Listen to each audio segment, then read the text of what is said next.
You are listening to Let's Be Honest with Just Jonda.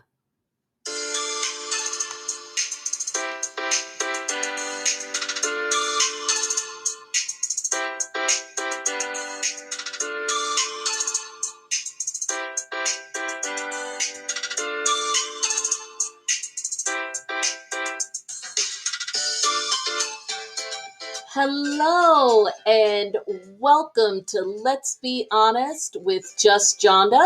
I'm your host, Just Jonda, and Happy New Year! So excited to be back with you all and back off of our brief hiatus for the holidays. So much going on, so much we want to talk to you about, but I decided to start with a bit of fun. So we're going to start with some gossip and the Real Housewives of Salt Lake City with my podcast bestie and fellow lawyer Missy. And then I'll do another episode with the more serious stuff next because we're going to talk about Ghislaine Maxwell and Elizabeth. Why did her last name just go out of my head? Holmes. Yes, I was going to say Thorne. Elizabeth Holmes, and Theranos. Just some really interesting stuff that happened there. So it's pretty funny that we're going to be talking about women, some of whom being charged with crimes, even in our fun show. But I'm going to leave that for another show. But again, it is 2022. Missy, you are here! Yay! Hello, everyone. Hi. Gotta give me your applause, girl. I'm taking a bow. I'm taking a curtsy and a bow. Thank you. Exactly. We can't leave the applause in 2021. That's at least one decent thing we're going to bring with us into 2022 because there's a lot of stuff we're going to leave in 2021. Without a doubt. There's stuff that some of these women probably want to leave in 2021. I'm sure Jen Shaw would probably like to leave her indictment in 2021. That's not going to happen, though. She'd probably want to leave it under seal in 2017, but we're not going to get into that. Oh, yeah, you're right about that. Okay, so we have two shows to talk about because we had what I thought was a really good one to me, probably even better than episode 15, because in episode 14, we had the whole faux luncheon, but it works out because getting into the holidays and everything, we didn't have an opportunity to get together to do that one. Life happens. But it works out because, again, until we really got to the end of episode 15, which I think even in watching it, you were like, okay, let's get to the party. There was some stuff that happened in between, but really it all culminated in the party, which, Melissa, I think you might have to go on mute because I'm getting an echo. Yeah.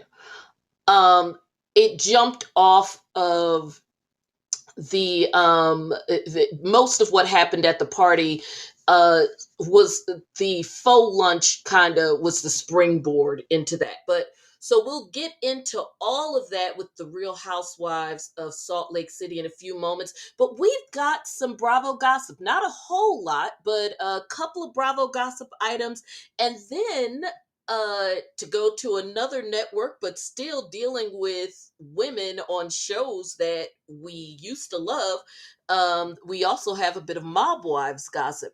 So first, we're going to go to the Real Housewives of Miami. Now, as we know, this show has been airing on Peacock, but I think they've been like showing the episodes maybe like 2 or 3 weeks after the fact on Bravo, like at off random times. They've given Peacock an opportunity to have them for like 2 or 3 weeks in advance, because I know when I saw it on Bravo. But so we have the Real Housewives of Miami, and it looks like two of the OGs are the ones who have the most going on off the show as well. So first we're going to start with Larsa Pippen and her long suffering, maybe not, are they together, are they not, whatever the hell they have going on, divorce with her husband, famed NBA player, multiple ring holder, and I think at this point probably Hall of Famer, right? Isn't Scottie Pippen a Hall of Famer? I think so. Yeah, I would I think definitely. so. Yeah, so Scottie Pippen, well, they have finally divorced. And like I said, long suffering, because apparently this divorce, as many of us are probably aware, was filed in 2018, but then they sort of got back together. They had some weird moments where they were kind of together, but Larsa was pretty much making clear that she was for the streets. Now, we know that Scotty is no angel either. I mean, we're not going to play those games. It's just that he uh, kept his more so on the down low. And I mean, let's face it, is it as sexy or interesting to watch what Scottie Pippen is doing? Not that he isn't like a Hall of Famer or whatever, but it's not like he's hot or something. No, definitely not. Yeah.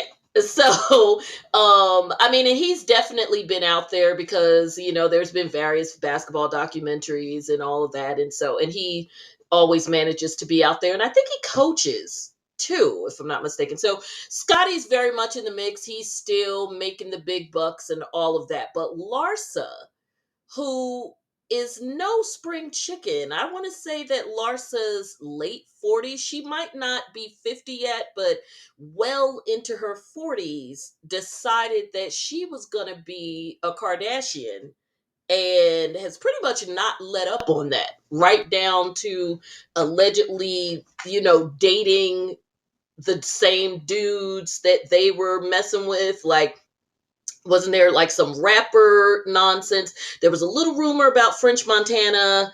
And then, of course, we know there's the whole allegation that she was with resident Community D and Chloe's baby daddy, Tristan Thompson, before before Chloe had her run at him as well. Did I get that right?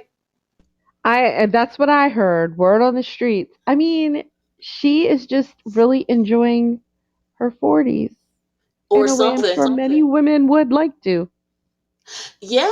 And allegedly, she, according to her, now obviously I haven't seen any check stubs, but according to her, on top of all of the stuff that we see like readily available to the public, in her side hustle, although her side hustle is far greater than most people's main job, if there's any truth to what she's claiming. But she at least told her co-stars that her OnlyFans brings in, I think, what did she tell them? Something like $10,000 a week or $10,000 a day. I almost feel like she said something crazy like $10,000 a day, which is why people were kind of side eyeing it. I could see it being that it certainly being possible that it's 10,000 a week. I give 10,000 a day the side eye, if for no other reason than just the way the payments are structured on the site. Um, but at any rate, their divorce, I'm sure she did very well because they did, according to even page 6, they did not have a prenup. So that's always a good sign. They were married even at the point where the divorce was filed. They were married for 20 years because apparently they married in 98.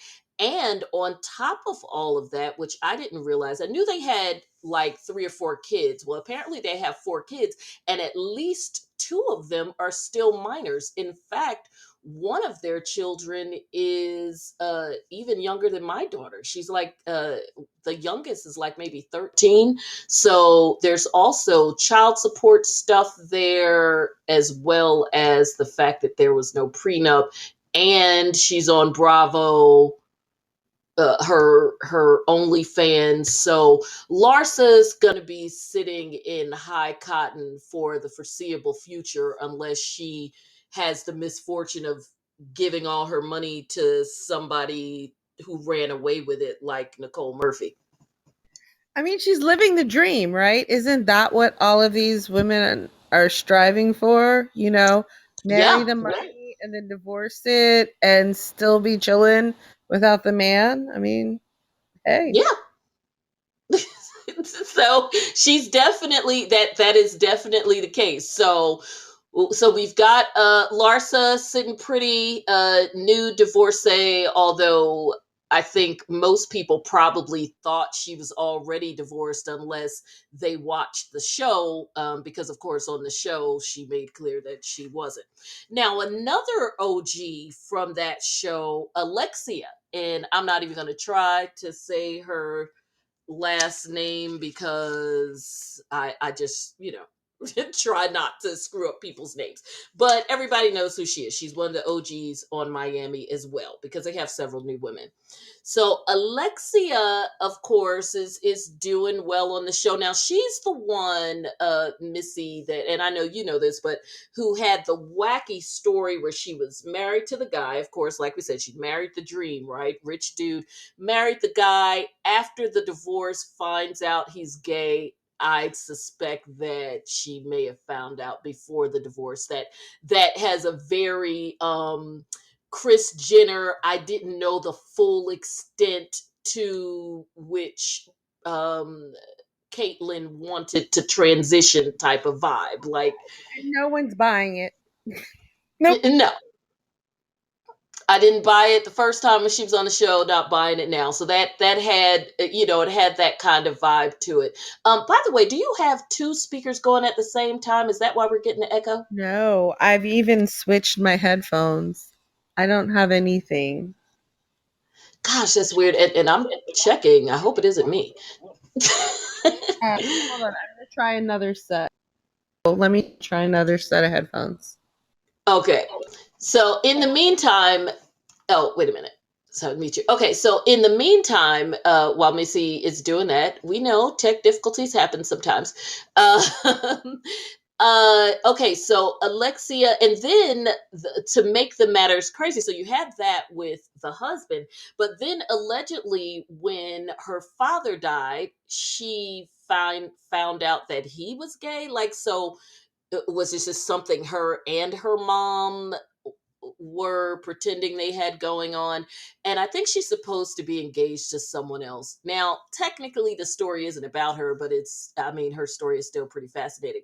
So at any rate, her son, I believe his name is Peter, has been arrested for a pretty serious, just flat out ugly case of domestic violence involving his girlfriend. And this was a really nasty situation, in terms of the offense. I mean, allegations of like dragging the woman across the floor. Like, it was, this was a pretty bad one. Multiple allegations of multiple punches and all kinds of stuff, and primarily because she wanted to leave. And so these are all allegations, sadly, if true, fit within the pattern that most who are educated about domestic violence know, that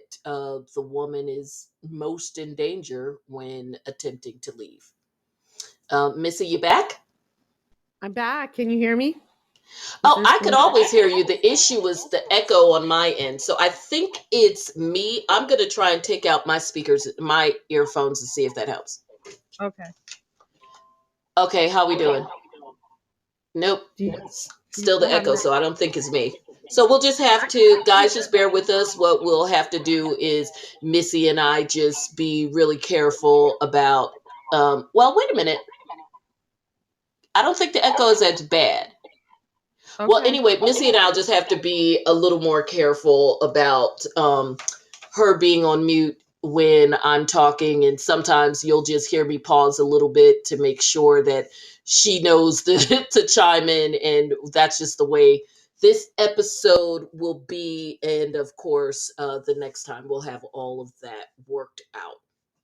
So we're probably just dealing with my earphones and her earphones or something being incompatible. At any rate, so next, Well, first I'm gonna go to you on the story about Alexia's son, but which is pretty sad. But even before I got to that, the whole thing with her and her mother allegedly not knowing about their husbands. And I know it's old news, but of course, when you talk about her, it always comes up. I'm shooting at you, Missy. You're talking about, is this the one with the son where this is from years ago. Is this the same son that was having altercations with homeless people? Is this You know what? I'm not sure. His name is Peter. okay? Yeah, well, it wouldn't be surprising. I mean, if you're having altercations with homeless people and now And there's Phil, allegations of domestic violence, it wouldn't be it wouldn't be out of character. So, but at any rate, so next, talk about a blast from the past. And I did not have a chance to talk to you about this earlier because I was so excited about this story. And I don't, not excited in a good way, but just couldn't wait to talk about it because you and I loved this show when it came on. And I had even heard little banter here and there about the possibility of it coming back, which I feel like there's always room for this show. But Mob Wives, which is a VH1 show, but it still fits in with the craziness that we're talking about. Renee Graziano, Missy, did you hear that Renee still up to her usual antics? Thankfully nobody was hurt, so we can, talk about it and not feel bad. Um, Renee is up to her usual antics out in these streets and was picked up on suspicion of driving while impaired or driving under the influence. I believe I got the story yesterday, so it probably happened maybe the day before yesterday. I mean, her life Today is is a little. Wednesday. I mean, I'm sorry. Today is Thursday, January 6th, by the way, folks. Okay, go ahead. Her life is a little sad and tragic. So people cope with their pain and their hurt and their isolation. I'm sure having some notoriety without a show, like having the fame Yep. without a platform, probably doesn't help either. It's a little sad. And remember, Renee always, she always wanted the notoriety, right? Like that whole just I'm connected to the mob thing. So with or without a show, that is always that personality and bravado that she wanted to live. And you could tell even on the show that all of her antics, well, I mean, obviously that everybody amps it up for the show, for television, but all of Renee's antics sadly wasn't they weren't just about television. This is who she truly wanted to be.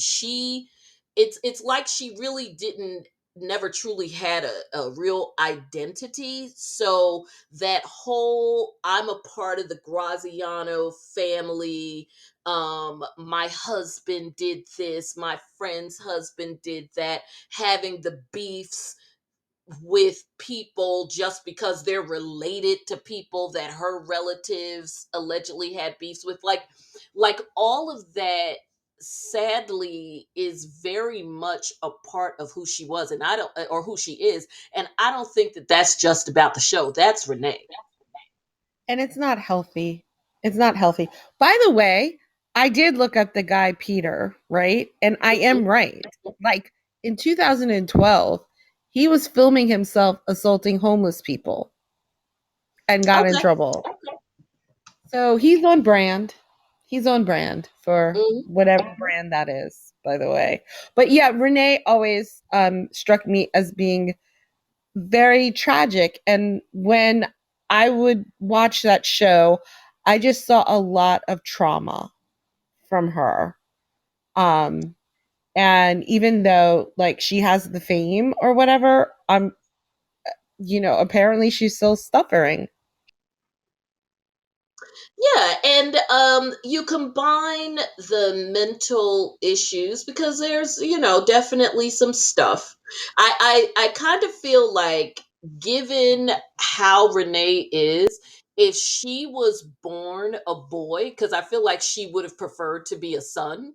If she was born a boy, she would have gone out of her way to try to be a part of that, as she always said, that this life, and be in and out of trouble, or in and out of jail. And of course, her emulating that, and with it, and marrying into that, and then remember the whole thing with the husband. So again, just like Peter that we talked about, this is on brand for her. And this was, I mean, again, talking about it and not being like, oh, poor Renee too, other than just her overall just being a sad human. um this was a pretty serious accident. If you see the photos of it, the she walked away from it, probably because of maybe whatever she was on that might have helped. She hit a parked car. So this she was arrested in Staten Island. She hit a parked car, a parked SUV, and when you see the photos, the airbags deployed, and the her vehicle is upside down. There's a vehicle that's upside down. I doubt it's the SUV, because how would you like hit an SUV and then knock that upside down? So I'm gonna assume the vehicle that flipped was hers, because then she clipped it. But Well, I'm playing armchair psychologist, which probably isn't a fair thing because I'm a lawyer, but well, don't we end I up doing that anyway with our clients? all the time.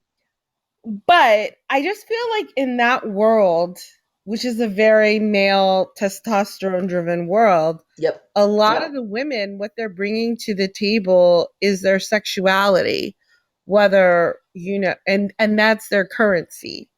Unfortunately, if Mhm. your sexuality and beauty, if that's your only currency, you get to a certain age and it is not what it is anymore. It's just not. People don't want to take care of you, because you're cute or whatever. So she's not the only one who has to deal with that. I feel like it's a very common thing that I see over and over and over again as I get older.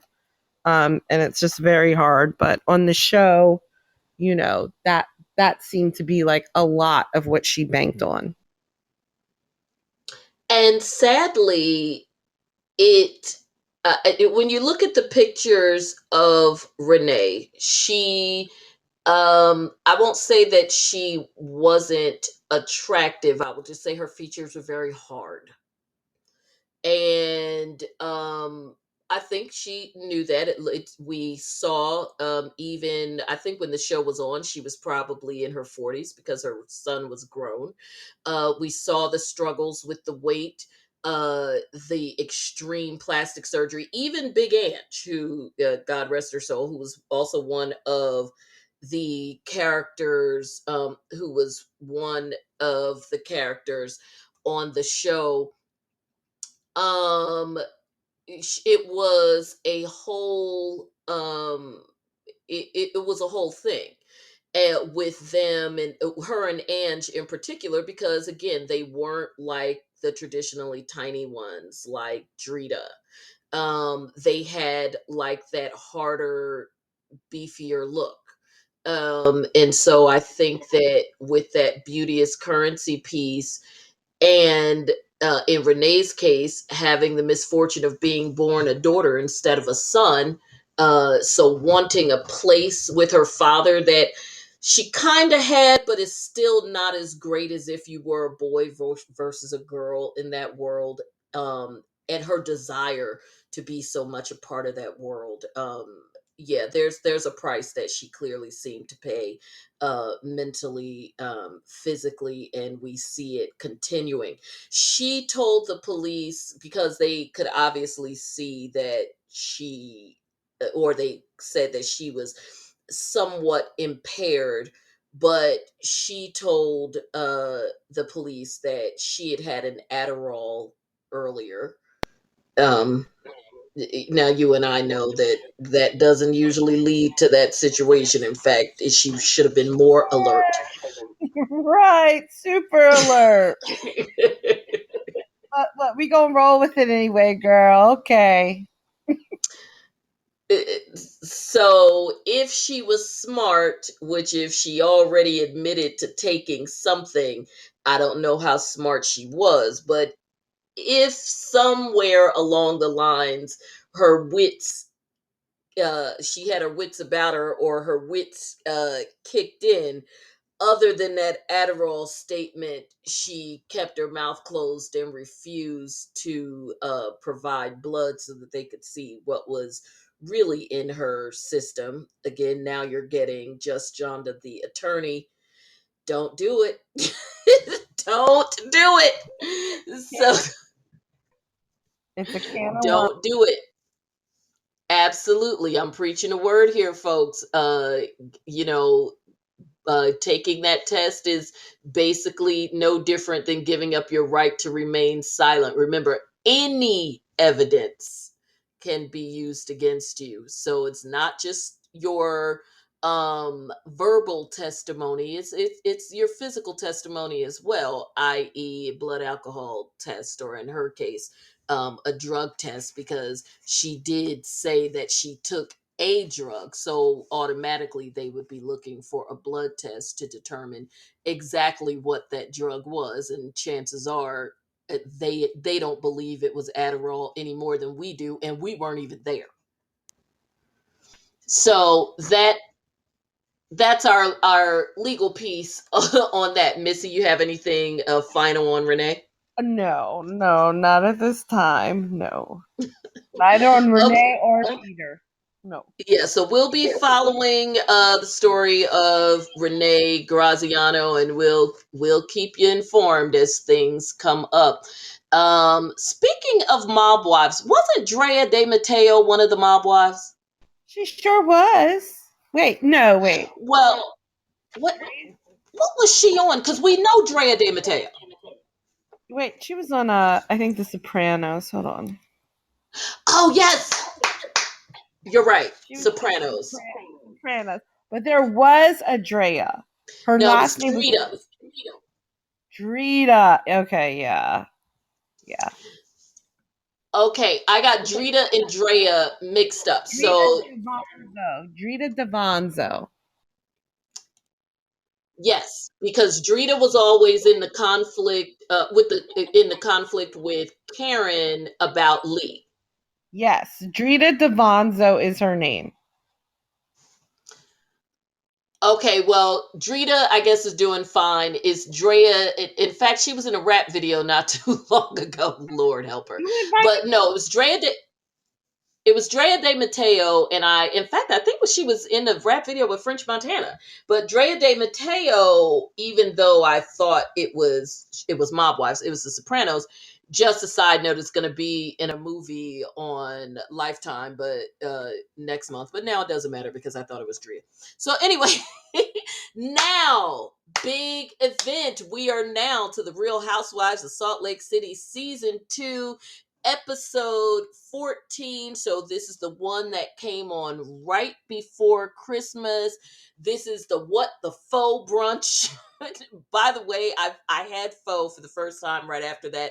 I had some chicken faux soup. It was freaking amazing. I'm dying for more, but now we're dealing with this snow, so I can't go to this amazing Vietnamese restaurant and get some. It's one of my favorites. I prefer the beef, though. I prefer the beef. But Well, I'm yes. going to try that. It was my first time, so, I got what was suggested to me. But amazing. I put the sriracha in there. It cleared up whatever ails me, all up and through my nose. It was amazing. So before we get to the lunch, the peace lunch or whatever. Yeah, because there's stuff before that. There's a good amount before that. The amount before the thing before that I would just like to touch on is the lunch between Jen and Lisa. Girl. Where somehow Lisa becomes the victim and starts crying because she didn't call Jen when everything happened. Do you recall that? Do I recall it? Yes. So It was that episode's what's the word I'm looking for? It was part one of several parts in that episode. And that's just in that episode because we've had them in every episode of Lisa's entry into the I am the biggest victim on the show contest, because Meredith enters that contest quite a bit as well. But it was this was one of several of Lisa's entries into the contest, because I guess by the end of the season maybe we can determine who won. Yes, absolutely, this becomes all about her. And for there are several people who I watched, who I enjoy, who said, well, they totally get what Lisa was saying about how she couldn't respond right away because she was still dealing with her hurt. And for all of you, including Lisa, I'm going to give our first curse of this episode: bullshit. Not, and I think Missy and I agree on this. Before I elaborate more on that point, Lisa, are you with me on the bullshit? I'm 100%. I was shocked even watching it. And like, even when she was talking, she was like, yeah, and my husband told me I needed to call you. Even your husband is calling you on your bullshit. Even your Yeah, husband is.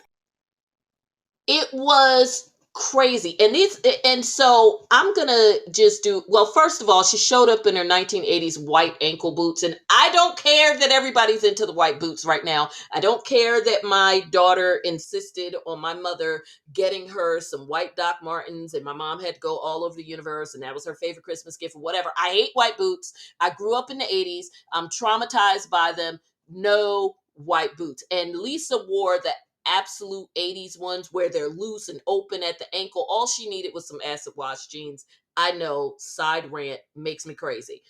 Anyway, this is one of many reasons why Lisa's on some bullshit, at least with this particular version of being a victim. And of course, we get to several more later. Lisa and Jen were sitting right next to each other in the van. I think Lisa wants she's so busy trying to produce, she forgets that this is supposed to be a reality show and we are only supposed to suspend disbelief but so much. We saw these ladies leave the beauty bar and then get into the van and were preparing to ride together and go on their vacation. Everybody looked cool and calm and whatever. Now, that's not to say that she probably didn't have in her back pocket a plan to confront Jen once they got to Vale. I mean, I'm sure that's how she planned it with her producer. But at least from what we saw with our own eyes, no, conjecture, we saw Lisa in that van with Jen and Heather and Whitney, and they were all fine. They were all going on vacation. Oh, and Jennie, they were all going on vacation. And as far as they were concerned, the only people who they were kind of globally anti at that point was Mary and Meredith, because Mary and Meredith decided to fly there. Right? Or no, Meredith was going ahead because she went to prepare the rented house, and Mary flew there. But Lisa was fine. In fact, wasn't it Lisa that Jen asked to take her equipment off? Was that Lisa or Whitney who took her equipment off? I thought it was Lisa. I can't remember, but there was no beef. Like, No. at that point, there was no, oh, I'm so hurt, or any of that. There was. Yeah, like I can totally understand. As delusional as Jen is about a lot of stuff, and as delusional as we thought she was in first season, we are seeing a whole other level to that delusion in season 2, because whether you believe she did it or not, the fact that she has an inability to understand why people would react the way that they are, even if they do believe her, it is still something that is very jarring, that would make people be kind of effed up for a minute while they're figuring all of this out. Not to mention the fact that, as we know, she initially went dark and didn't take people's calls, even though we know Lisa wasn't trying to call her, obviously. But it's just the point that, at least initially, you didn't take people's calls, you changed your number and what have you. But then when you're ready to reach out for support, everybody's supposed to immediately pick up the phone and be on the "we love you, we support" train. But that's a whole separate area of delusion, and I suspect, as well, I don't suspect, I know we will continue to see that with Jen Shaw, probably right up and through the reunion, which, by the way, we probably need to keep a lookout for photos. They are recording the reunion this week. I did see a report about that. So, but at any rate, we didn't see any issues between them. Lisa is 100% full of it. You didn't answer the phone because you were still trying to figure out what was going on. All of this with the lawyers and all of this nonsense you had going on. Lisa wanted out. Lisa, as you and I discussed in the last episode, Lisa positioned herself next to the two people who were the standout stars of the show, because that would give her airtime and give her more of a, like, solidify her on the show, even if it solidified her as sort of the middle friend or whatever. But things got a little too hot in the kitchen as it relates to both of their mess. More so Jen. I think the issue with Mary is a little bit different, and we'll get to that in a minute. But things got a little too hot in the kitchen, and all of those as phone calls 3-4 times a day that she was making to Jen to solidify herself as Jen's only friend, essentially. Yeah, I could see why Jen would be thrown off, that we go from talking 3 times a day to you not taking my calls for 2 weeks. And I have to say, like, all of a sudden you're so upset, and this is your friend, right? But I was always struck by the fact that, like, if I'm on a party bus or something and I learn that my friend got picked up by, like, Homeland Security, everything else, I would not, my lawyer would not be my first call. And I am a lawyer. Exactly. Like, that's a little, but that's what she was doing. I mean, if I recall, she had multiple lawyers on the phone. And it's like, girl, bye. All of them are not personal lawyers you and your husband have on retainer when y'all live in that little house with nothing, with nothing on the walls, and all the walls are white. So, girl, stop. You, those, just like you and I, we're, well, in our case, we are lawyers, so we have friends who are lawyers. But even if you're not a lawyer, if you are, like, at least went to school, or and I mean, like, went to college, or are, in their case, probably middle class, like mid to upper middle class. Of course, you have friends who are lawyers. They don't have to be on retainer. You have friends who are lawyers. Even if I wasn't a lawyer, I would have friends who are lawyers, because that's where I am in my life in terms of who I associate with. But if that was my true friend, that would not be my first call in Oh, I a mean, moment. absolutely not. Now we know that. I mean, you're absolutely right in that part. But the bottom line is, Lisa was full of crap, and to me, at this point, the woman tried to reach you for a couple of weeks and you didn't answer. You might as well tell the truth. It's not like she doesn't know. If I go from talking to somebody 2 or 3 times a day, I get picked up from the feds and they don't answer my calls for a couple of weeks, I already know why they're not taking my calls. So when we finally have a conversation, you might as well tell me the truth. Yeah, I mean, I just think everybody's full of shit.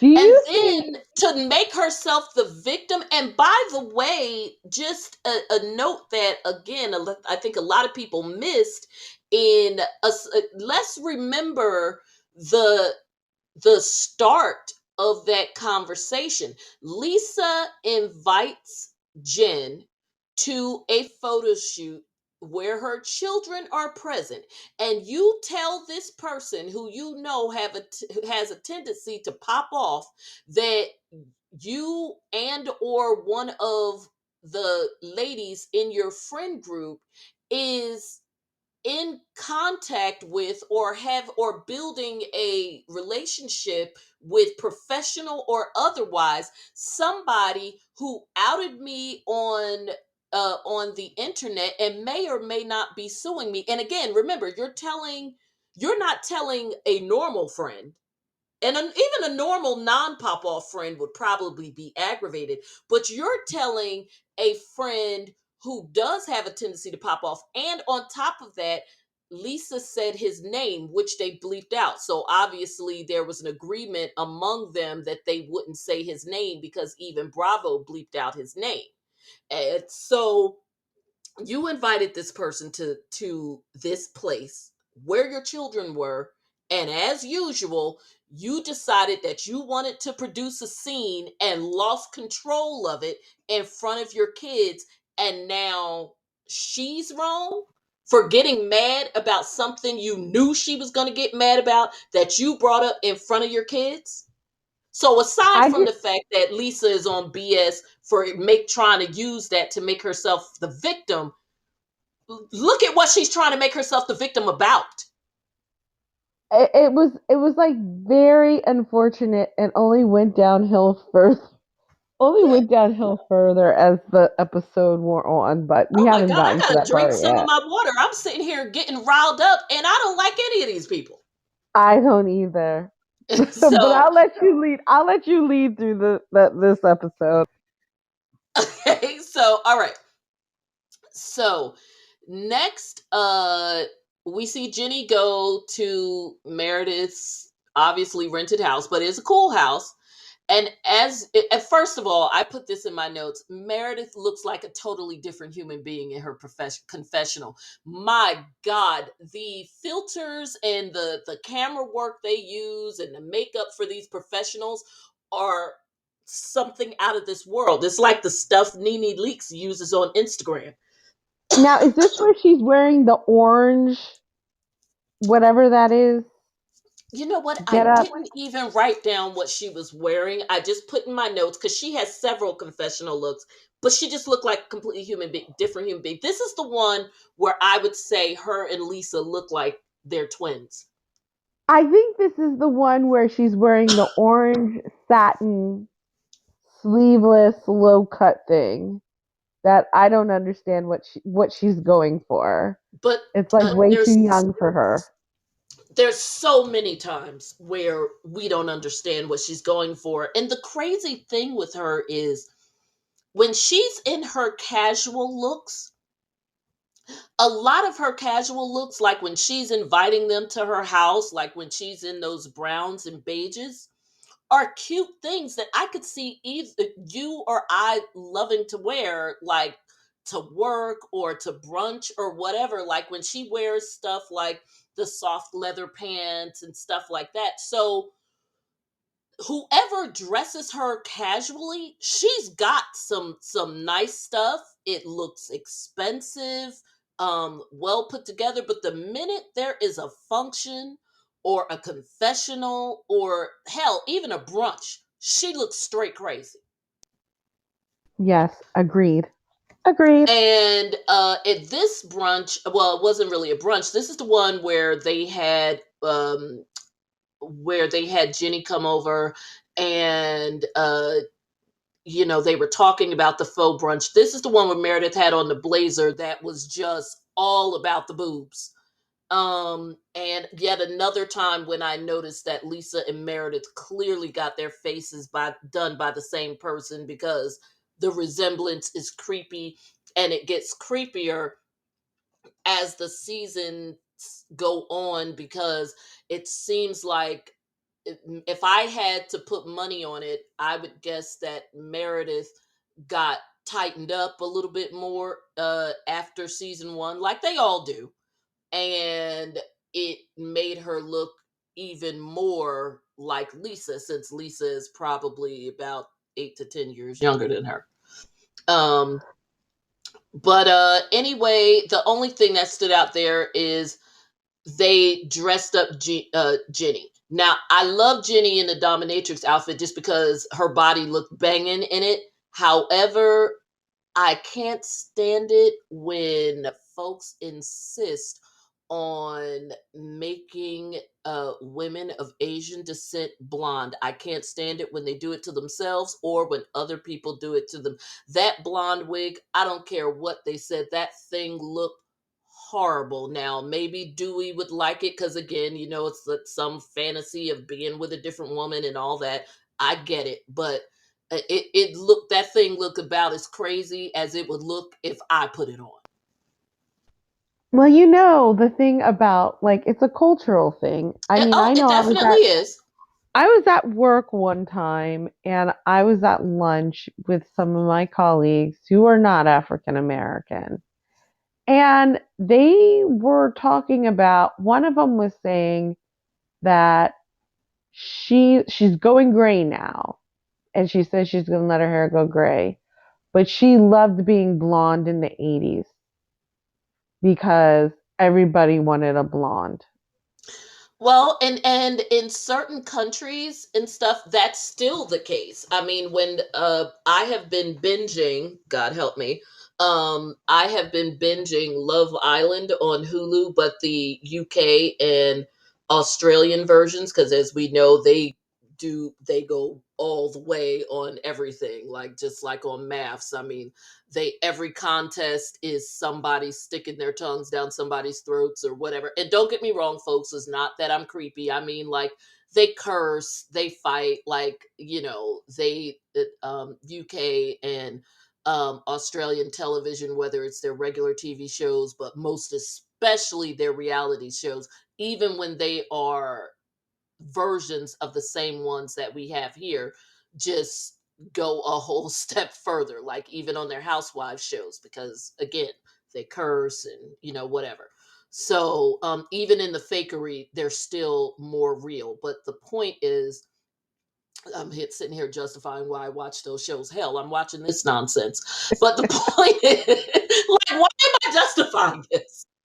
But the point is that it is all about the whole blonde thing. I mean, there are men, I've watched men choose literally, in one, I was just watching the Australian version, literally broke up with a much better looking, smarter, and less obviously crazy woman who was a brunette, to be with a blonde who, number one, wasn't even a real blonde because her eyebrows were black, not remotely as attractive, but literally the words out of his mouth was because she was blonde, and then he got to know her. And then also just every woman that comes in the house, because on a lot of these shows, like Paradise this and Love Island, whatever, they constantly will have people come in to shake things up. If it's a blonde, the women who are there are struck with the fear of God in their hearts. I mean, forget about what happens to the black women. We ain't even gonna talk about that. But all of the women are struck with fear, as if the devil is coming to take them to hell if a blonde comes anywhere nearby, because that is still such tremendous currency there in these other countries, no matter So what they look like. So I really think that a lot of that was projection. I mean, they're projecting their culture onto Jennie, which I think becomes even more interesting later on in the action, in the interaction between Jennie and Mary. But like, I think. There is a lot of projection onto Jennie about a lot of stuff culturally. Interestingly enough, it didn't happen with Jen, but I think that they were struck so dumb with fear of Jen from day one that I don't think they think of her as Asian, well, of Pacific Islander, really, of Tongan descent, Pacific Islander, Asian. They don't think of her as anything but like I think Jen is probably one of the few people that, despite the fact that she makes it clear that she embraces the fact that she is a minority and that she married someone who is Black. I think part of that is because she grew up poor in an area where, in around all these white people, that because of both class and race, and we know about the whole Mormon thing when it comes to non-white people, they will colonize you and make you a part of their religion, but you are still less than. um so I think she didn't have a choice but to see herself as other. But as far as on this show, I will hand it to her in that she made her personality and brand so big that they just don't give her they don't give her that smoke. Now, Mary does out of ignorance, but that's a whole other situation. You never lied about. Yeah. So anyway, let's go to Jen. So we did talk about the lunch, and really, I don't think very much came out of that lunch other than, and I'm only just going in order of the show just to make sure that we don't skip anything. Because once we get to the brunch, we're staying there. Um, so they went to the lunch. There really wasn't much more than what you and I talked about. I mean, it was pretty much, oh gosh, I'm getting an echo. It was pretty much, I missed you, you didn't reach out to me, blah blah blah. And the next thing we know, as Lisa, however much it may make us crazy, is so adept at doing, she flips it to being all about her, which even Jen was like, well, damn. And by the time it ended, Lisa kind of came out of it like a rose, in as much as you can. But since Jen is desperate for support, it's not like she could turn it down, if that makes any sense. But so ultimately, Lisa was able to flip it to say, okay, then how do you, and I even wrote down this quote because I was like, I mean, she's like, okay, so how do you want me to be there for you now? And after you have a conversation like that, you really don't even have an answer. So Lisa kind of came out of that conversation ahead, because then she could say, well, I offered my support to you, and you couldn't even really tell me what it is that you need. So I'm good. That Lisa person. I mean, like I said, I don't ride with any of these women, but she's becoming so transparent in the worst way possible. Even when Jen left that situation, it's clear to her that this is not a friend. Yeah. Now we have a side conversation with her and Sharif, because we've seen Sharif looking more and more haggard. His black is cracking tremendously in every episode. Although I kind of think that a lot of these scenes with him were probably taped all at the same time, because he still has a job. So I think a lot of these scenes were probably taped within a couple of days of each other, if not the same day.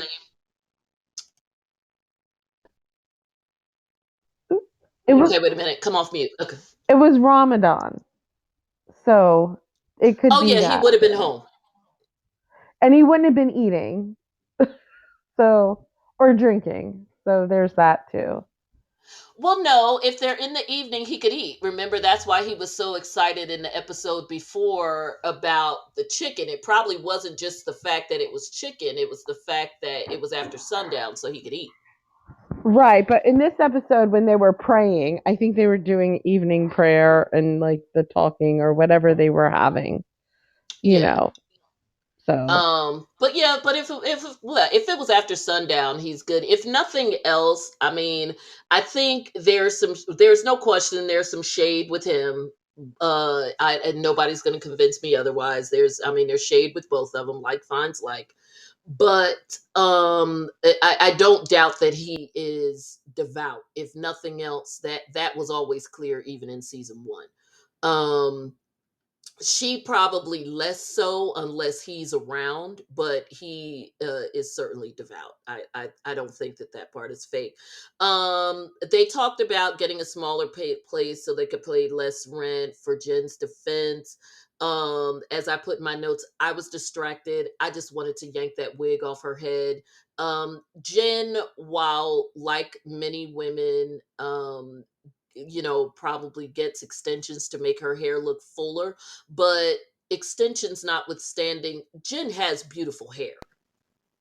I don't think right. she has a bad set of hair at all. Maybe now it could be that she does go out of her way to get her hair done for her scenes, and given the stress of things, maybe needed a dye job on some gray roots or something, because her and these wigs just make zero sense to me.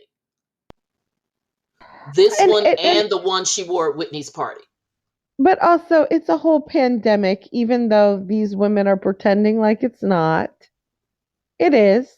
It is. So, But that hasn't stopped them from using their glam squads. Hell, Jen was with a whole glam squad right before she got arrested. That's how we saw her hair and knew that she had cornrows even before the story. I'm serious. Even before the photos came out of her leaving the courthouse, Jen had literally just been posting her hair on Instagram and letting everybody know she had just gotten her braids done. She was going to Vail because us sisters, we get our hair braided before we go on vacation.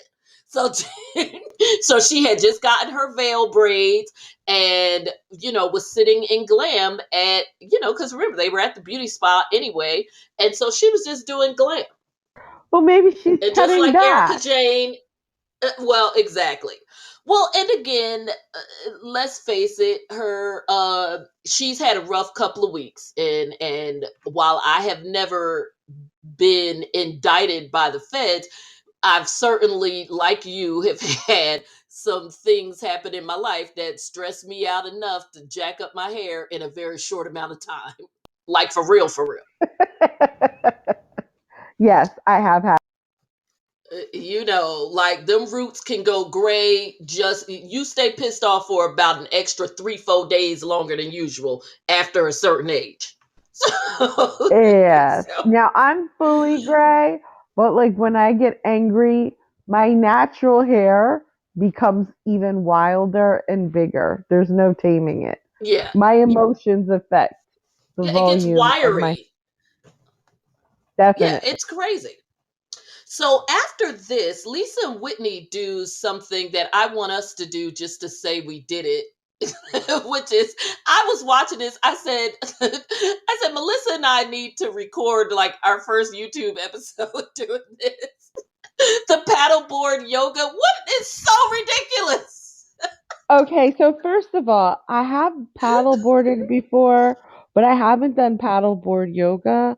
But just regular paddleboarding is enough for me to know that, girl, you will be alone by yourself.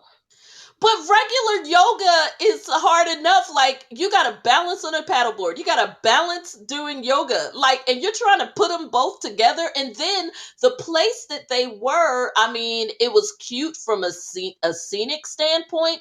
It looked like they were like in a cave or something.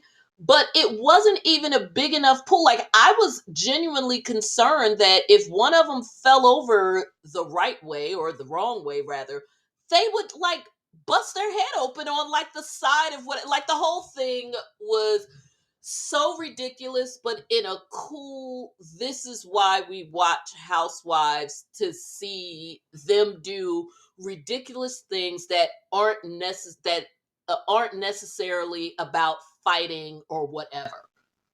Let me tell you the worst thing about paddleboarding and why I'm like, that's a no for me, is that when you fall off of that paddleboard, there's no graceful way to get back on. No, And not so at all. that is why that's a no. That's a no for me, dog. That's a It no is for me. hilarious. So basically, not a whole lot there.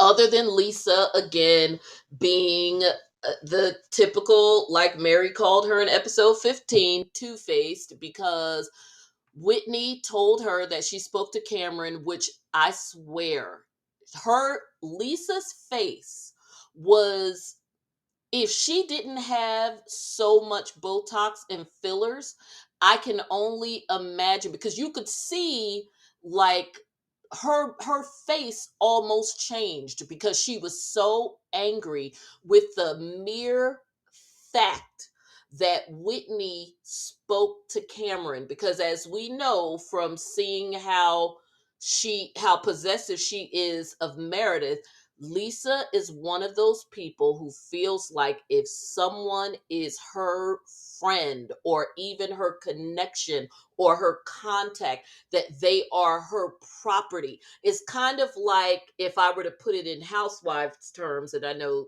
it's not for you, but for the audience, it's kind of like the whole underpinning of the conflict between Charisse and Monique on Potomac, in that whole, she tried to bust into my circle. No, when you brought her around, you said that you were introducing her to this friend group, as well as introducing her to people in Potomac.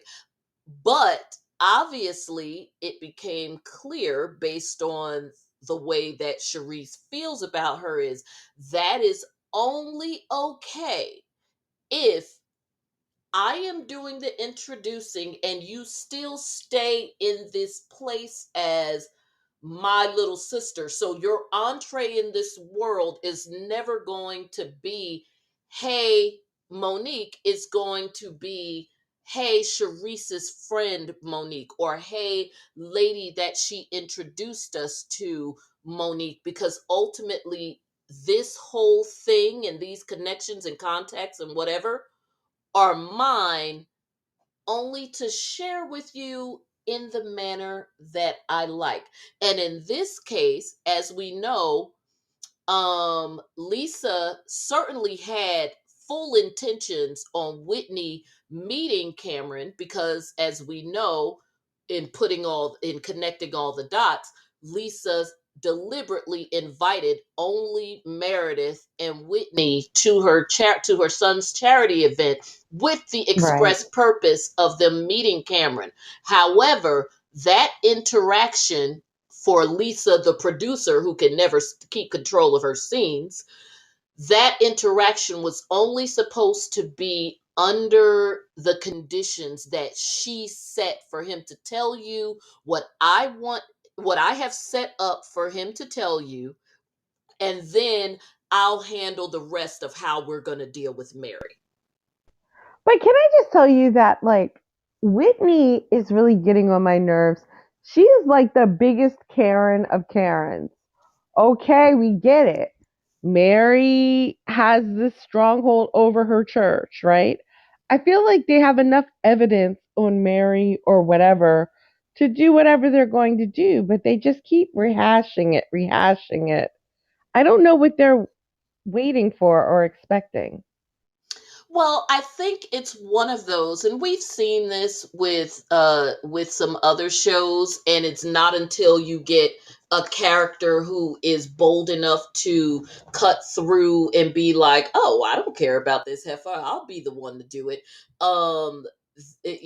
not every show has that character. Like, we've seen this on, let's say, Atlanta, where everybody is talking and talking and talking about something, let's say, as it relates to a character like a Nene, who I don't think they're necessarily afraid of her per se, because we know that like Candy and them aren't afraid of her, but it's more or less like, maybe not wanting the conflict because they know how she can be. And at least for a time, she had a certain power at Bravo because of her relationship with Andy.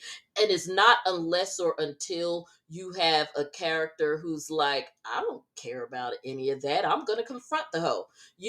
It's like a Kenya who's going to be like, since she doesn't like me anymore anyway, I'll be the one to, throw that rock. Whereas Portia and Phaedra are going to just talk about it and dance around it and whatever. Well, she was our friend, but now she's not our friend anymore. And then you get a Kenya who's like, Heifer, what's going on? Because nobody likes you anymore. That kind of thing. They don't have that person on this show. That person on this show is Jen, but Jen's got her own stuff going on. Yes, Lord, she does. Yes, So, because as Lord. we know, Lisa is again, she's trying to shadow produce, but not actually own it, as to coin a phrase from another housewife, Lisa Rena.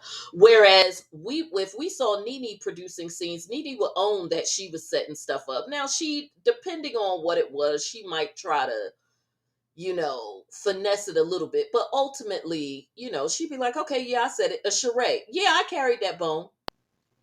But they Lisa confronted won't own she would Mary. carry the bone. But they confronted Mary in Vale, right? Or did I They miss that? No, they excuse me, they did. But I think that, remember, you still had Jennie attempting to be the voice of reason, saying, what is it that you really know? What is the real truth here? All of that. And I also just think that some of this goes to the culture of this show and the church, which last season was the seventh housewife, but now this year the eighth, since there's seven of them. Or is there six of them? How many of them are there now? We've got I a have to count. Two Lisa, Jens, yeah, Lisa, two Jens, Whitney, Heather. Wait, two Jens, Lisa, Meredith, Whitney, Heather, Meredith. Meredith. Okay, so the church is the seventh housewife, whereas last year I used to say the church was the sixth housewife.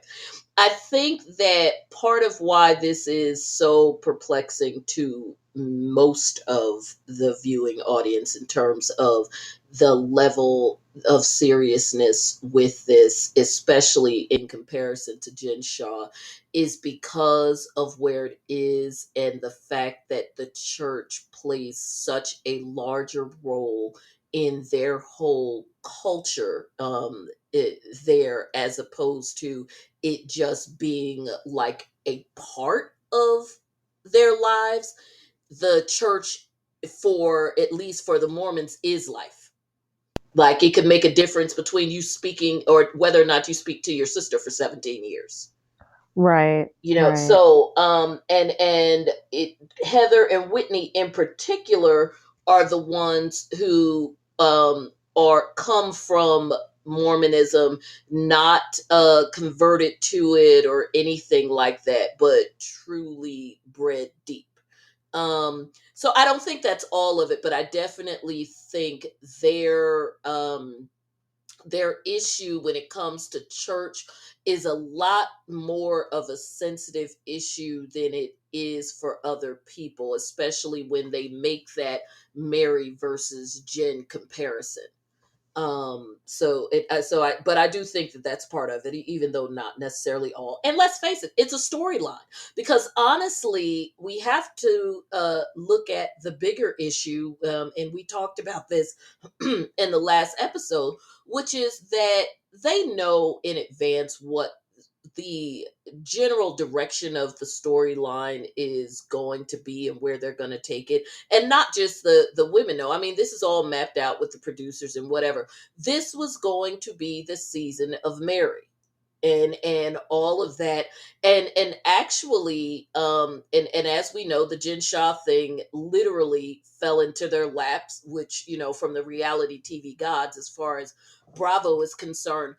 But again, it is still very much at the beginning for them with the Jen thing in terms of their understanding as opposed to where we are now. Whereas with Mary, they kind of had this all planned and mapped out and what have you. And honestly, let's face it, if it wasn't for Jen just happening to get arrested during it, at the beginning of, not at the beginning, but during this season, all they would have is this Mary storyline because there's literally nothing else going on. It's either Jen or Mary. Yeah, they're all a little boring, even though I think, I will say this. Out of all of these women, the only character that I think I like as a character is Heather, but I know Uh I huh. wouldn't like her in real life. I would not like her in real life. But she's the Yeah, only person on the show who has redeeming qualities. yes, I like Heather as a character. I would go out with Whitney. Because Whitney likes to party. Now, again, in not necessarily now, but if I wanted to get my party on, I'd go out with Whitney. And we know Heather likes to party too, because Heather is sowing the oats that she didn't get to sow in her 20s. So Heather, I think, would be a good time too. But I mean, not long term. We just go And out with them a couple of times in Vegas, and that would be the end of it. and I was really touched by the scene with her and her brother. I was Was too. this that episode? I was really touched by that. I really was. And I'm glad that they included that, and um it just hit me out of nowhere, that scene. That You know was what? a lot. I'm glad you brought that up. That was a great scene. It really drove things home. I think Heather really, in her own way, does give, in terms of from a reality show standpoint, in terms of giving us her life, like what, this evolution she's going through that started last year, opening up about her sister, because that doesn't make her look great, but she let it be shown. The situation, with her brother, and even Whitney with the situation with their father. I think, if no other characters are truly giving, Whitney and Heather, from a reality standpoint, definitely gave. It's just a matter of whether or not they're giving anything that people are interested in, because it's not particularly dramatic and all of that stuff that, people have come to expect from these shows. But in terms of giving parts of their lives that, compared to not just everybody on this show, but even, hell, everybody on any of these housewives shows, their stuff, has been some of the most real, even if it's not entertaining. I agree. I definitely agree. People are like, oh, I'm tired of hearing about Heather and her religion and whatever. That's her life. She's on a reality show. This is what she's dealing with. She's not fighting with these women who in real life she's not really friends with 24 hours a day. This is actually her life, and it's actually real life. I appreciate that about her. I definitely do. I mean, as opposed to Jennie, who I feel like all of her stuff is manufactured, but Yeah, that's a whole nother thing. But yeah. exactly. The stuff with Whitney and her father, very real. Now, this season, yes, she's definitely getting more into the reality TV mess, but I have a feeling that, again, that was one of those situations where, Bravo probably told her to beef it up. I would imagine that a talk was had with Whitney where it was said, look, you're not a least favorite, but you're not the favorite. It's clear that Heather is the favorite in terms of likability. I'm talking about coming out of last season. Heather is the favorite in terms of likability. Jen is the star just for being the star. You kind of fall somewhere in the middle, which is still not necessarily where you want to be, when we know that there are other women who would give their right arm to be on this show. So yes, the thing with your dad was great and whatever, but because other than that, you sort of fall in the middle and you're young and your relationship isn't, you're not really tight with anybody, you got to give something else. And I think that that is why we're getting this a lot of this stuff from Whitney, because in the grand scheme of things, it really doesn't make a whole lot of sense. So I think No, you're that right.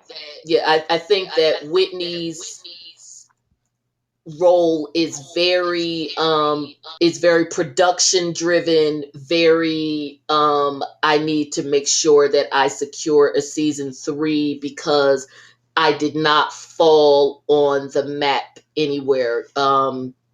Because we had Lisa, she wasn't all that last season, but she did. If you didn't get much from Lisa last season, we definitely saw glimpses of the fact that she could be a troublemaker, mainly because of the little game she played with Heather and Whitney.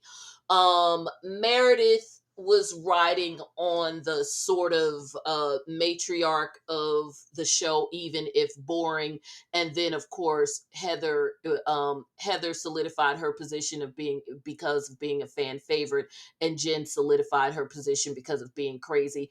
Whitney, great storyline with her father, but other than that, did not truly solidify her position. And I don't think that's necessarily a bad thing, because she, in terms of real life, she damn sure gave more than Lisa and Meredith did, but she just fell in the middle. And then of course Mary gets the snowflake just for being crazy. So I think this is just really her showing that she could charade up. That's what this is. It's her being charade. Can we pivot for a second to Meredith?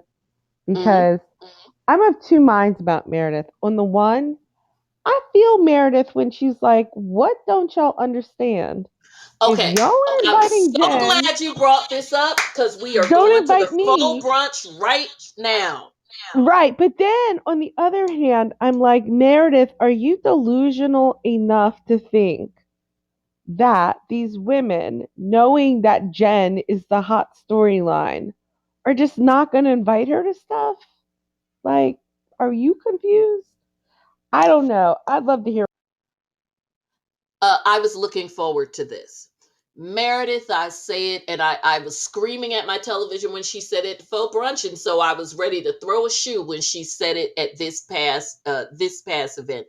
Once again, calling BS on Meredith, and we're going to move fast through 15, because 14 we still got a lot to cover with this brunch, and the thing cuts us off.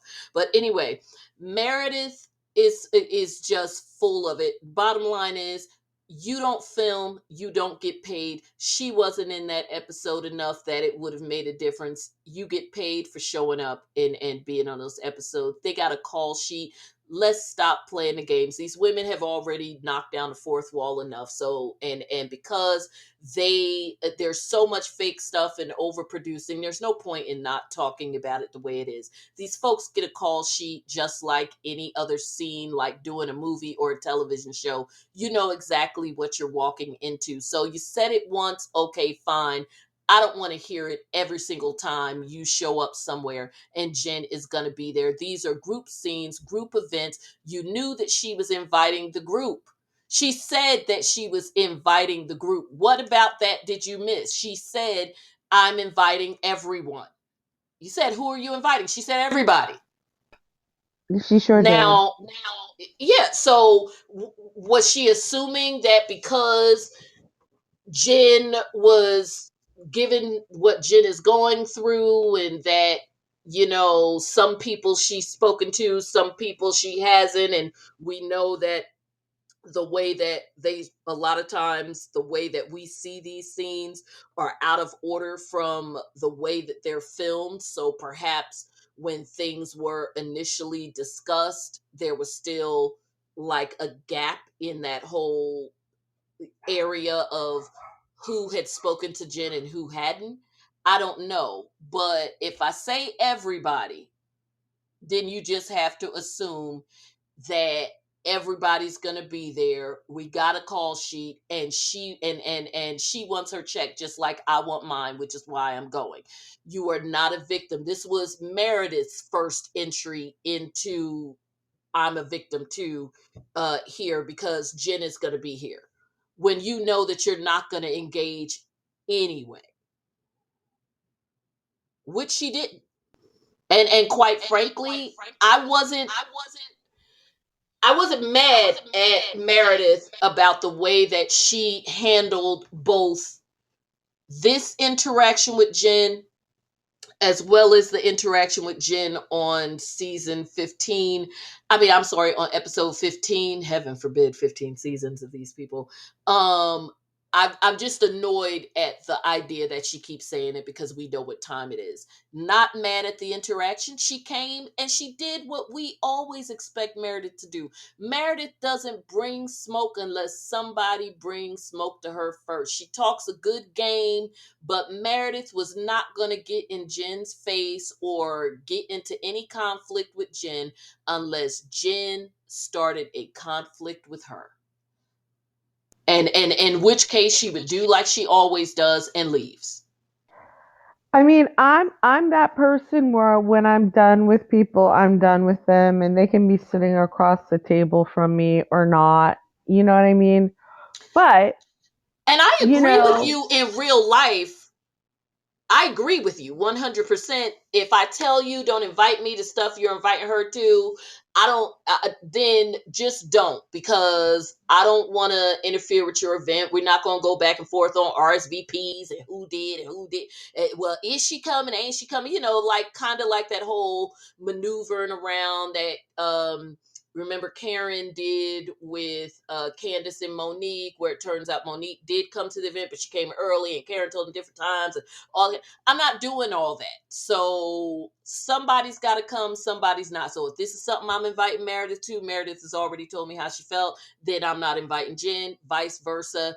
In the case of Jennie, she's not close to either one of them. Everybody gets an opportunity to have an event on the Housewives show, and this was Jennie's event. It is what it is. But I agree with you. If I have determined that I'm not messing with you, unless it's a table for 2 or 4, because that's still a little close. But if we're at an event, we could literally be sitting at a table like that, a table of 7, 8, 10, and I will have a perfectly good time. If you're going to be bothered by the fact that I'm there, that's on you, because I'm not going to go someplace where I don't intend to have a good time. As far as I'm concerned, you're wallpaper. look, I'm a champ at ignoring people in their face, so Yep. I'm good at it. I'm really And good at it. I'm so good at it.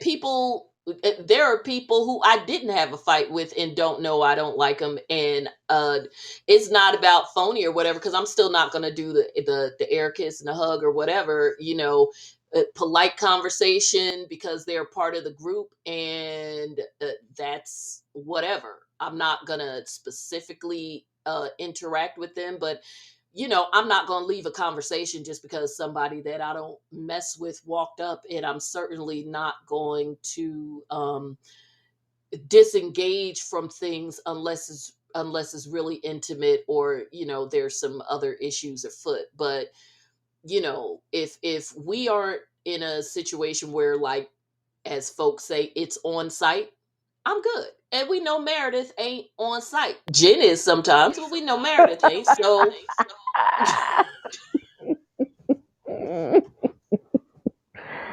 Yeah. I had Thanksgiving with some people. It was on site, but I kept my cool.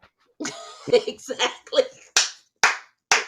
Okay, so let's so of course they come to the place. It's beautiful. We expect it to be beautiful. Let's start with when it first came, because there was a comment that folks are bringing up, especially in light of the Mary thing. Now, I'm going to mention this because I feel like, again, it needs to be addressed, but I don't feel like just because one person does something, it negates the fact that another person did something, even if nobody acknowledges it. And that is when Heather came in. She said to, of course, everybody told Jennie she looked beautiful, which she did. And Heather said, "You look like an anime character." Now, I forgot about that. yeah, and some people are trying to toss that in there in much the same way as Mary talking about her eyes. I just don't see it the same. If you are dressed in I get that when someone is dressed in their cultural garb, it's still, you're still walking into that kind of icky area of mentioning their garb, and because it's related to their culture, it may come off as offensive. Absolutely. However, I do think that if someone is dressed up in certain attire, let's say she was dressed in, now granted, she's Vietnamese. Everybody, I know that. I'm just saying, if it was somebody of Asian descent, maybe if they were from mainland China, and they decided, wait a minute, before I screw this up, where's geishas come from? Is that Chinese or Japanese? Japan. Okay, so Japanese. Okay, so let's say they're from mainland Japan, and they put on the full garb, which is traditionally looked at by everybody. White face, whole 9 yards, hair up, big bun, everything, kimono. And I said, "Wow, you are really pulling off this whole geisha thing." Like, because I mean, it's just whatever. That is what you look like, whether you intended to do it or not. That is not the same thing as talking about somebody's eyes or imitating the way that they speak. That is an entire look that is endemic to that particular thing. I So, also think that poor Mary, I mean, her track record for saying for microaggressions plus yes. racial microaggressions plus, because honestly, I was done with her about the whole Mexican thing. Oh, absolutely. Or even, last year where Jen Shaw got after her about the 7-Eleven and black men or whatever. So, like, yeah. So the whole thing with Jennie with the slanty eyes, I'm not, making any excuses, but I feel like Jennie doesn't ride with her anyway. Oh, hell no. So, yeah, and that's all she had to latch on to. But that's just me. But go ahead. Sorry. No, I agree with everything you're saying. I'm just, and that's why I addressed the Heather thing first, because technically she did say that. And, well, not technically, she did say that. And I've heard many instances where people are trying to equate the two things. First of all, you can't tell people what to be and not to be offended about. And that's another thing that came out of all of this and these discussions online or whatever. Just as a black person, don't tell me whether or not to be offended about a little black boy wearing a sweatshirt with a monkey on it. Then I'm not going to tell a person of Asian descent that they should or shouldn't be bothered by a comment about their eyes, and or that they should or shouldn't be bothered by a comment about them looking like an anime character, when they know that based on what they are wearing, the makeup, the hair, the whatever, that is exactly the way that is exactly what people's vision of anime characters look like. Even if she is Vietnamese, she's of Asian descent, and she wore an outfit that made her look that way. And aren't there entire conventions where everybody strives to dress like an anime character? Uh, absolutely. I Okay. I was just mortified. I was mortified on so many different levels. And I think I told you that when my son graduated from the year of his graduation, and we went to Boston for a teen conference, for what? And it just so happens that it was at like the main hotel convention center in Boston, the one that's attached to the shopping mall, during freaking Comic-Con. And when I went into the mall to go to, where did I get this ridiculously expensive bow tie from? It was either Neiman Marcus or Bloomingdale's, whichever one they had it. And I was walking through the mall, and not only did I see people dressed as all manner of characters, most of which were anime characters, of course. And why? I felt like it was an assault on me. It seemed like everybody who decided that the character they wanted to be was anime was a man who was white and weighed a minimum of 275 pounds. In a belly shirt that barely came past their man boob nipples, little skirts, pink pigtails, the whole 9 yards. I wish that some of them wore kimonos or something. At least that would have covered it up. So yes, and that was just for Comic-Con, but yes, there are as we know, conventions that are specifically for anime because it is so insanely popular. Now, okay, so we get to the lunch. Mary comes late, but it doesn't seem like they had really gotten into much because at that point, really until Mary got there, they were all just kind of sitting there. And even when Whitney made that comment to whispered, whispered that comment to Heather about people being phony, as we know, because none of them were going to actually admit anything at that point, especially since Whitney and Heather had already met with Jen the day before, because remember they showed the clip, or Whitney had met with Jen the day before. It was only until Mary came that everything went to the left, because Mary, which was still so crazy to me, Mary decided that she wanted to be Billy Badass because she still has this stick up her butt as it relates to Whitney, decided to call Whitney out and then proceed to lie.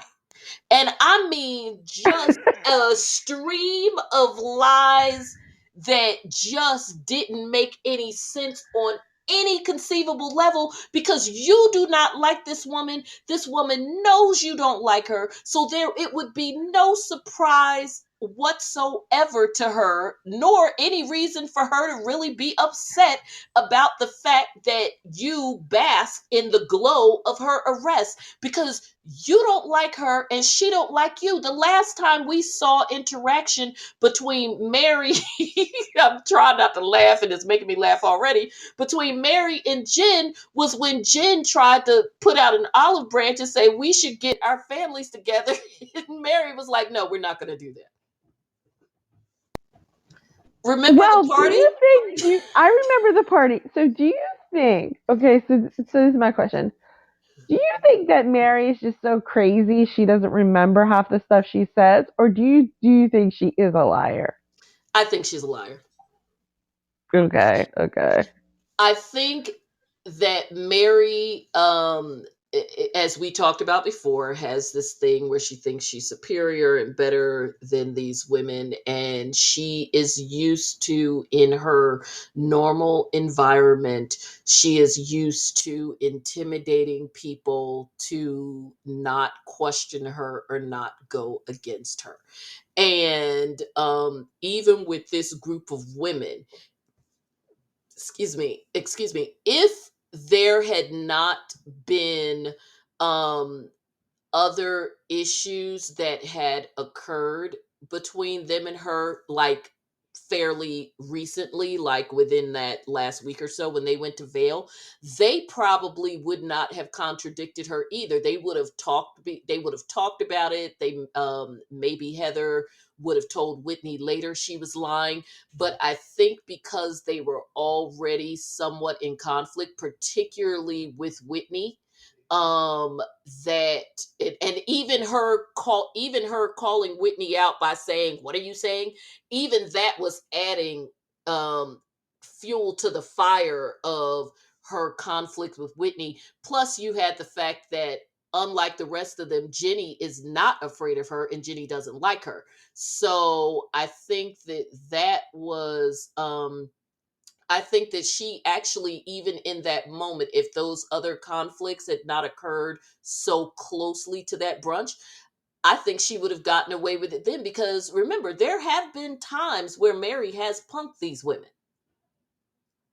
and She's she done it doesn't. several times. Exactly. So I think that this is just I think that this is just what she does. If she wants to stand in her ish, she stands in it. And if she doesn't want to stand in her ish, she stands in it. And I think at that moment, she just decided that for whatever reason, which is again crazy because you don't like this woman and this woman doesn't like you. So I mean, you know, it's ridiculous. It's so she just flat out lied. I think she knew she was lying. And remember, this is not the first time she lies. Mary lies all the time, which is crazy because she also, on the flip side, when people call her a liar, it seems to be one of several triggers she has. I suspect that people calling her crazy is probably a trigger for her too, because it happens all the time. So, and probably dumb, illiterate, a couple other things too. But at any rate, But that's why I'm wondering whether she just is that baddie she forgets, you know? no, because I No, think that in the ways that she readily displays a lack of education and ignorance, she is savvy in other ways in terms of a certain level of street smarts to get where she is and to have maintained that for how long she been married to her granddaddy, 22 years now. So and remember, even that whole situation with her in the church and all of that is all game. So she has that like pimp type street smart where there's no like education or travel to it or whatever other than like Miami, New Orleans, and Florida, maybe a couple of Caribbean islands. Right. But they know enough to because they got the cash, they can go in the high end stores and buy stuff. Um, but they're ignorant. It's like a Floyd Mayweather type thing. So Yeah. yeah, Yeah. but no, I think she just flat out lies when it suits her, and she is used to not being questioned. And these women have shown that up until recently that she can punk them. She did it season one, in even just in the few times she was around them. She did it in season two. I mean, even in her fights with Jen, they were largely left unresolved because Jen got in, said what she had to say. Mary had said what she had to say, but she didn't let Jen punk her. They just kind of have this uneasy truce until the next issue comes up. Well, So, I think now her and Jennie are gonna get into it, but go. so at any rate, I think that, I mean, so they go back and forth, again, we don't have to spell all that out. Mary decides that she's going to leave. Lisa, once again, still winning the making it about me, uh, contest. So once again, she says to Meredith, so you're, because Meredith, of course, makes it about her for a hot second. And then Meredith and Lisa's like, so you're talking about me? I think you're talking about me. I think you're talking about me. And, in fairness to Meredith, not a big fan. Meredith was really talking about all of them. And Meredith was actually talking real cash money-ish when she was saying, look, I'm not saying that I'm cool with her, and I say that to her face. And I'll say it to your face that I talked about you. Because you already know where I stand with you. I'm not effing with you like that. And pretty much Jennie said the same thing. Even though Jennie was the least culpable because she actually was trying to say, okay, innocent until proven guilty type thing. But at any rate, what Meredith was saying did have merit. If you all are gonna be her friend and support her, then do that. Like, I'm not even cool with her, and I think it's effed up that y'all are literally sitting in front of her fighting about which one of her alleged friends, i.e., you, said the worst things about her at the darkest point in her life. That is kind of crazy.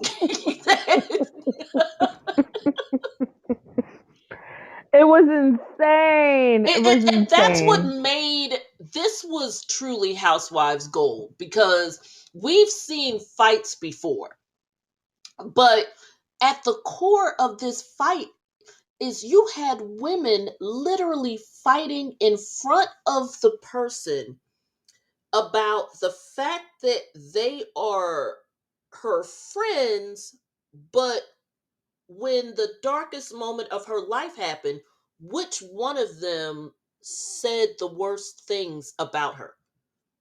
But we're still your friends and we support you. We just want to get this straight about that. I mean, it was just so crazy.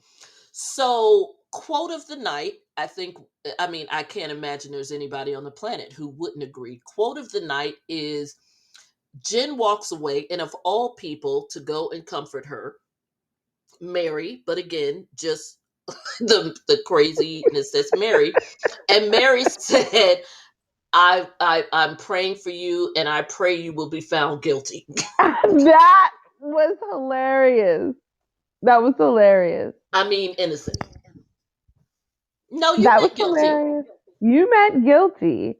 And like, if one thing is clear, right? When Whitney was talking about, you know, she feels like she's God or she can stick God on people. I mean, her very tagline is about that, right? Absolutely. And then, even the stuff she said in Vale is all of that. I mean, that's why I'm like, what more do you need from this lady? I mean, your case is proven time and Your time case again by her own words. Your case is absolutely proven. You know what? We still got to finish this. We're going to do 15. Guys, it's not going to be as long, but because I know that my system is going to cut us off, this is part 1 of episode 103. I hope that you will stick around for part 2, where we finish the faux love brunch from hell, or as even Bravo called it, what the faux. And, and we are Yeah. going to come right back for part 2 of episode 103, again with episodes 14 and 15, to talk about what the foe and jump right into 15. So as always, make sure you follow us on all of my handles. You see everything in the info box. I'm not going to waste your time on all of that, because I know that you are going to continue to listen to part 2. And if you're listening live, just stay right there, because we're going to go off and then we're going to come right back on. Okay, see you in a second.